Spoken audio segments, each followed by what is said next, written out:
All right, let's get right into it. Today we're digging into a powerful idea from Ram Charn's book, Know How. And the big idea is this: what truly separates a fantastic leader from a failed one?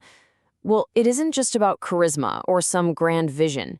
It's about a specific set of practical skills, what the book calls know-how. But that makes you wonder, right? I mean, we've all seen this happen. A new leader comes in, their resume is incredible, they've got this amazing, magnetic personality, everyone's excited, and then boom, a year or two down the road, the whole thing's a mess. Why does that happen so often?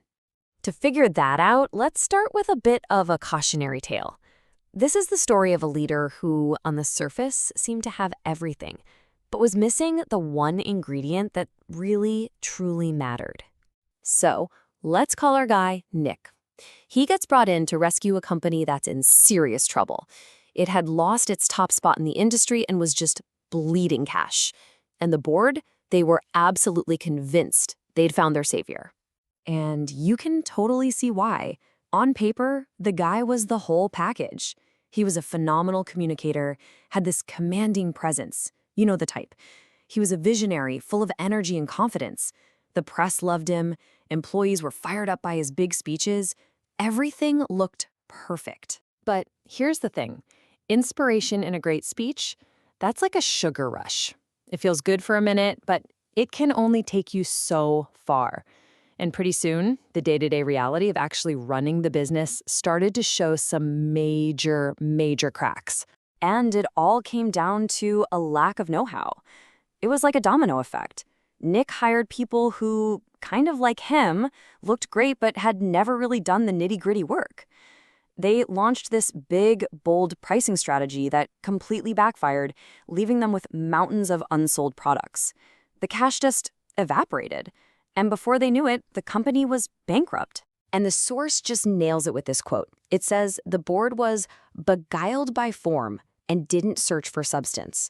You know, they fell in love with the package, with Nick's personality, but they never really dug in and asked the tough questions about his actual skills. Could he really reposition a business? Did he know how to judge people and build a real team? They just skipped right over it. Okay, so that's the cautionary tale. Now let's flip the script and look at a completely different kind of leader, one who was all about substance, not just style. So now let's meet Bill. Bill was not the charismatic visionary that Nick was. Nope. Instead, if you looked at his resume, you saw deep, practical, hands-on experience. The guy had a proven track record of turning businesses around and making the tough calls that actually worked. So while Nick was giving inspiring speeches, Bill was delivering brilliant strategy, which led to soaring profits. And that is the heart of this whole idea. The thing that made all the difference wasn't some magical, born-with-it leadership gene. It was a specific set of skills you can actually learn. It was all about the know-hows. So, what are these all-important skills? Let's break them down one by one. And here they are. These are the 8 know-hows that really make up the substance of leadership. It all starts with positioning, which we're going to dive into in a second. But there's also pinpointing external change, seeing what's coming around the corner. Then there's the people stuff, managing the social system so the right work gets done, and being a master at judging and developing leaders to build a strong bench. And of course, you've got to take those leaders and mold a team. And finally, it's about execution, setting the right goals and having laser-sharp priorities so everyone is pulling in the same direction. These are the real tools in a leader's toolbox.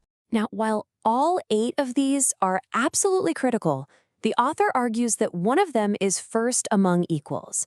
It's the foundation for everything else. So let's start right there with the know-how of positioning. So what exactly is positioning?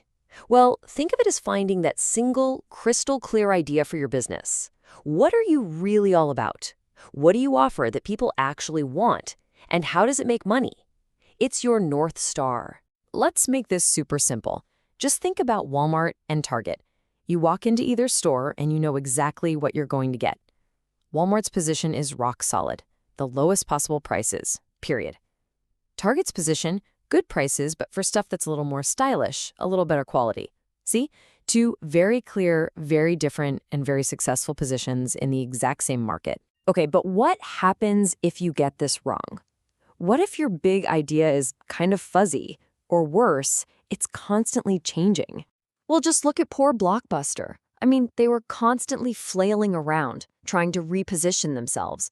First, they shifted away from profitable rentals into selling stuff, which killed their cash flow. Then they tried to be this vague entertainment center. Then they were back to rentals just as Netflix was taking off. They just never found a clear, winning idea for the new world. Now, for a true masterclass in positioning, you got to look at Steve Jobs and the iPod. He didn't just see that people wanted digital music. He understood every single piece of the puzzle needed to make it work for both the customers and the music industry. And the result? Just check out this number. By the end of 2005, Apple had sold 850 million songs on iTunes. That is not just a sales figure. That's proof of a perfectly executed positioning strategy that literally created a new ecosystem and changed an entire industry forever. So this brings us full circle, back to our big question. If leadership is all about these skills, then how are leaders actually made? Where do they come from? And here's the most important takeaway of all. Successful leaders aren't born, they are made. It's not a birthright. It's a craft that's built through years of deliberate practice, tough assignments, and honest self-reflection. Now, that's not to say personality doesn't matter at all. Of course it does. Certain traits, things like ambition, being realistic, and just having this huge appetite to keep learning, they act like accelerators.